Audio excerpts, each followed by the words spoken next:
Assalamu alaikum, Iqbalians. We are here for third lecture of science class 7th. Today our topic is transportations. Transportations इसकी definition करेंगे the supply of food, water, oxygen and removal of the waste from our body is called the transportations. नकलो हमल इसे कहा जाता है उर्दू में. Definition में दोबारा रिपीट कर देता हूँ. The supply of food, water, oxygen and removal of the waste from our body is called a transportation. अब देखें जो है इसमें जो सप्लाई करेगा वो सबसे ज़्यादा ब्लड के ज़रिए सप्लाई होगी, सारी फूड की भी, वाटर की भी और ऑक्सीजन की भी, और इसकी रिमूवल भी ब्लड के ज़रिए ही होगी. तो कार्बन डाइऑक्साइड इसमें से हम इसको रिमूव करेंगे और फेसिस वगैरह है और जो है वेस्ट मटेरियल जो हो गया. तो ह्यूमन ब्लड सर्कुलेटरी सिस्टम यहाँ पर हम डिस्कस करेंगे. तो the blood circulatory system is in our body serves this purpose. इस मकसद के लिए जो ब्लड सर्कुलेटरी सिस्टम है या निज़ाम दौरान खून कहा जाता है वो ये काम सर अंजाम देता है. अगर निज़ाम दौरान खून को देखा जाए, our circulatory systems consist of the heart, blood vessels and blood होगा, ब्लड वेसल्स होंगे, हार्ट होगा. इस पर जो है ये निज़ाम मुश्तमिल होता है जिसे हम ह्यूमन ब्लड सर्कुलेटरी सिस्टम का नाम देते हैं. अब सबसे पहले यहाँ पर मैं हार्ट को डिस्कस करना चाहूँगा. पहले तो हार्ट है क्या? Heart heart is a muscular organ about the size of our fist. हमारी मुट्ठी की जो है साइज़ का एक मस्कुलर ऑर्गन है जो हमारे चेस्ट में जो है मौजूद है. और जो है इसका फंक्शन क्या है? इसका फंक्शन ये है कि ये जो है खून को, जो कि हमारे जिस्म में 3 से 4 लीटर के दरमियान ब्लड होता है, इसको सर्कुलेट करता है पूरे जिस्म में. अल्लाह ताला का ये निज़ाम है और मे बी 1 मिनट लगाता है. 1 मिनट के अंदर अंदर 3 से 4 किलो खून को सर्कुलेट करता है. वो हार्ट से दोबारा पूरे जिस्म से होकर दोबारा हार्ट में आता है. तो अगर स्ट्रक्चर के लिहाज से देखें तो हार्ट जो है shape and size fish size का है, मस्कुलर ऑर्गन है. तो ये आवर चेस्ट जो है, हमारी जो छाती है इसके नीचे ये मौजूद होता है और लेफ़्ट साइड पर होता है. 4 चैम्बर्स पर मुश्तमिल होता है. 2 ऊपर वाले चैम्बर्स होते हैं, खाने होते हैं जिन्हें लेफ़्ट एंड राइट एट्रिया या जमा एट्रियम कहा जाता है. वाहिद एट्रियम कहा जाता है. जमा एट्रिया और वाहिद एट्रियम कहा जाता है. इसी तरह जो है नीचे वाले 2 चैम्बर जो हैं, 2 lower chambers, left and right ventricles कहा जाता है. अब देखें जो है ventricles are larger than atria. जो वेंट्रिकल्स होते हैं, नीचे वाले जो खाने हैं, वो एट्रिया से बड़े होते हैं. अब उमूमन ये होता है कि हमारा जो है जो हार्ट है ये वर्क्स जस्ट लाइक अ पंप करता है. जैसे ही पंप करता है तो एक साथ ऊपर वाले एट्रियम एक साथ सिकुड़ेंगे, ठीक है. वो पुश करेंगे ब्लड को नीचे वाले वेंट्रिकल्स में, वेंट्रिकल्स भी एक साथ सिकुड़ेंगे और वो जो है खून को जिस्म के मुख्तलिफ हिस्सों में वो खून को सप्लाई करेंगे. ये नहीं है कि एक खाना सिकुड़ेगा फिर दूसरा फिर तीसरा, ऊपर वाले एक साथ फिर नीचे वाले एक साथ. अगर both atria contract at the same time, मैंने लिखा हुआ है, और ये ब्लड जो है वेंट्रिकल में भेज देंगे. अब देखें वेंट्रिकल और एट्रिया के दरमियान जो है एक वाल्व होता है जो वन वे ट्रैफिक की तरह काम करता है कि एट्रिया से या एट्रियम से वेंट्रिकल में तो ब्लड आ सकता है. जो है मकसद है एट्रियम से एंड वेंट्रिकल के दरमियान एक वाल्व होता है. ये flowing blood in one directions, वैसे एट्रियम से वेंट्रिकल में तो आ सकता है लेकिन कभी भी वेंट्रिकल से आर्ट्रियम में नहीं आएगा. ये वन वे ट्रैफिक है, एक साइड से जाएगी. अगर अब देखें, अब राइट एट्रियम है और जो है राइट एट्रियम की हम बात करते हैं, तो फिर लेफ्ट एट्रियम की भी बात करेंगे। तो right atrium receives deoxygenated blood from body. अब साफ ज़ाहिर है राइट जो है हमारा जो दिल का दायां हिस्सा है, आर्ट्रियम है, वो ब्लड जो है वसूल करेगा जो जिस्म से आया हुआ होगा। जिस्म से वापसी पर जो ब्लड आता है वो डीऑक्सीजनेटेड ब्लड, या इसको गंदा खून कहा जाता है। गंदा खून से मुराद ये है कि उसमें ऑक्सीजन की मिकदार कम होती है, क्योंकि पूरे जिस्म में सेल्स में जो है ऑक्सीडेशन होती है, वहाँ पर ऑक्सीजन इस्तेमाल हो जाती है, लिहाजा ये वो खून होता है जिसमें ऑक्सीजन की मिकदार कम होती है, इसलिए इसे डीऑक्सीजनेटेड ब्लड कहा जाता है। फ्रॉम बॉडी से ये रिसीव करेगा। अब बॉडी से ये जब रिसीव करेगा तो साफ ज़ाहिर राइट वेंट्रिकल में जाएगा। अब राइट वेंट्रिकल जो है ये जो है पल्मोनरी आर्टरीज लिखा है, पल्मोनरी आर्टरीज के लिए ज़रिए ये उस ब्लड को साफ़ होने के लिए लंग्स में भेज देगा। किस में भेज देगा? लंग्स में भेज देगा। वहाँ पर क्योंकि जब हम सांस लेते हैं तो इन करते हैं हवा को अपने अंदर, तो उसमें ऑक्सीजन भी मौजूद होती है, तो लिहाजा ऑक्सीजन जो है उसके ज़रिए, लंग्स के ज़रिए जो है वो खून में शामिल हो जाएगी। इस तरह पल्मोनरी आर्टरीज़ जो है, जो हार्ट से, कि उसे जो हार्ट से खून ले जाने वाली नालियाँ होती हैं उन्हें आर्टरीज़ कहा जाता है। और आर्टरीज़ जो है साफ ज़ाहिर ये भी खून जो है हार्ट से बाहर ले गई हैं, तो लंग्स की तरफ बेशक ले गई हैं साफ़ होने के लिए, लेकिन ये कहलाएंगी आर्टरीज़। पल्मोनरी आर्टरीज़ तमाम जो है आर्टरीज़ जो है में जो है ऑक्सीजनेटेड ब्लड होता है, मास सिवाय पल्मोनरी आर्टरी के। पल्मोनरी आर्टरीज ऐसी आर्टरीज होती हैं जिसमें डीऑक्सीजनेटेड ब्लड होता है, and they carry the blood from heart towards the lungs where they get more oxygen, and that after that they the blood is called oxygenated blood. It means rich in blood, rich in oxygen. तो उसके बाद जो है फिर जो है lungs जो है पल्मोनरी वेन्स के ज़रिए इसको लेफ़्ट एट्रियम में भेजेगा। लंग्स जो है पल्मोनरी वेन्स के ज़रिए इसको लेफ़्ट आर्ट्रियम में भेजेगा। लेफ़्ट आर्ट्रियम से फिर ये लेफ़्ट आर्ट्रियम से फिर लेफ़्ट वेंट्रिकल में जाएगा। उस वहाँ से जो है फिर आगे जो है ये जिस्म के मुख्तलिफ़ हिस्सों को पहुँचा दिया जाएगा। तो ये थोड़ा सा इसके चार खाने थे, मैंने बताया किस तरह ये काम करेंगे। और उसके बाद जो है ये मैंने डायग्राम में इसमें लिखा हुआ है सारा।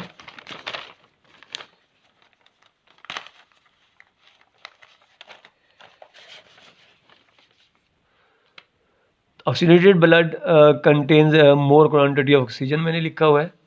तो ये खून को जो है क्या करेगा, मकसद रिच इन ऑक्सीजन ये खून होगा, फिर ये लेफ़्ट वेंट्रिकल में चला जाएगा और फिर आर्टरी के ज़रिए जो है ये खून जिस्म के तमाम हिस्सों में पहुंचा दिया जाएगा। Arteries blood passes through out the body, और ये आर्टरी जो है ब्लड को पासिस कर देंगे थ्रू आउट द बॉडी। उसके बाद ब्लड वेसल्स हैं। ब्लड वेसल्स क्या होते हैं? ब्लड वेसल्स ऐसी नालियाँ होती हैं जो खून को पूरे जिस्म में ले जाती हैं, खून को पूरे जिस्म में ले जाती हैं। इनको जो है ब्लड वेसल्स का नाम दिया जाता है। ब्लड वेसल्स, इसकी डेफिनेशन में बताते चलूँ ब्लड वेसल्स की।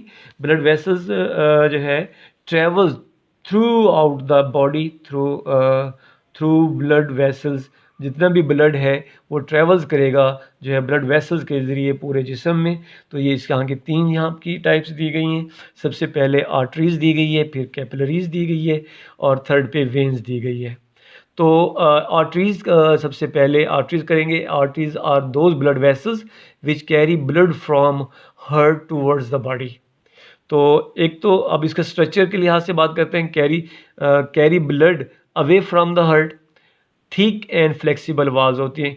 इसकी वजह यह है कि एक जो है प्रेशर के साथ खून जो है नीचे जो है नाले में जाएगा, तो ये एक तो थिक होती हैं, उसके साथ ये फ्लेक्सिबल भी होती हैं। और उसके बाद carry oxygenated blood rich in oxygen, जिसे हम कह सकते हैं। ये ब्लड को जो है जिस्म से हार्ट से जिस्म की जानिब ले आती हैं। पुल्मोनरी आर्टरी कैरी डीऑक्सीजनेटेड ब्लड, जैसा कि मैंने पीछे बताया है कि पुल्मोनरी आर्टरीज जो होती हैं वो हार्ट से जो है खून को लंग्स की तरफ ले जाती हैं, तो वहाँ वो डीऑक्सीजनेटेड ब्लड होता है। तो लेकिन जो है बाकी आर्टरीज होती हैं वो रिच इन ब्लड, जो है वो उसमें जो है रिच इन ऑक्सीजन ब्लड होता है, जो तमाम आर्टरीज में होते हैं एक्सेप्ट पल्मोनरी आर्टरी के। आर्टरीज उसके बाद जो है आर्टरीज साफ ज़र पूरे जिस्म में फैल रही हैं। Arteries divide and redivide many times to form capillaries. मकसद है कि ये बार बार तकसीम होने से ये छोटी छोटी माइक्रोस्कोपिक जो है नालियों में या वेसल्स में तब्दील हो जाती हैं, जिन्हें हम कैपिलरीज़ का नाम देते हैं। अब कैपिलरीज़ के बारे में जो है स्मॉलेस्ट ब्लड वेसल्स हैं, छोटी जो है बिल्कुल छोटी छोटी जो है खून की नालियाँ हैं। अब इसमें इसकी बात बताई गई है कि ये रेड ब्लड सेल्स जो होते हैं flow through them one cell at a time.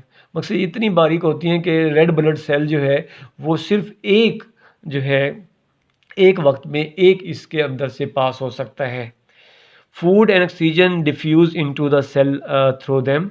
मकसद इनके ज़रिए जो है जो सेल्स हैं उसके अंदर जो ग्लूकोज़ है या ऑक्सीजन है वो डिफ्यूज़ होगी सेल थ्रू देम, और वहीं से इन्हीं के ज़रिए ही जो है carbon dioxide and waste materials of the cell also diffuse through them.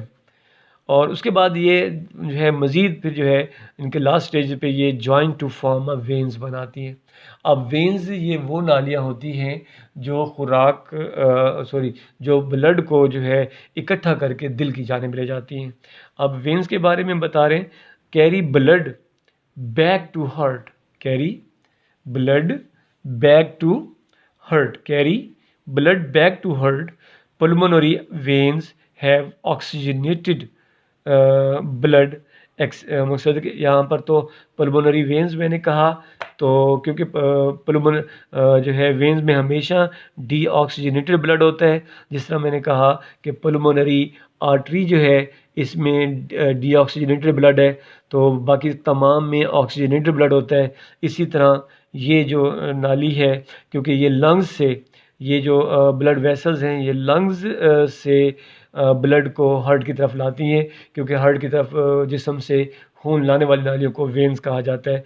तो पल्मोनरी वेंस में जो है ऑक्सीजनेटेड ब्लड होता है, रिच इन ऑक्सीजन ब्लड होता है, और एंड ट्रांसपोर्ट इसका लिखा हुआ है and transport from lungs to heart की तरफ ये जाती हैं। तो ये वेंस हैं। तो उसके बाद जो है मैंने थोड़ी छोटी सी डायग्राम बनाई हुई है, अगर आप देखें तो मैंने कोशिश की है कि ये सही बन जाए।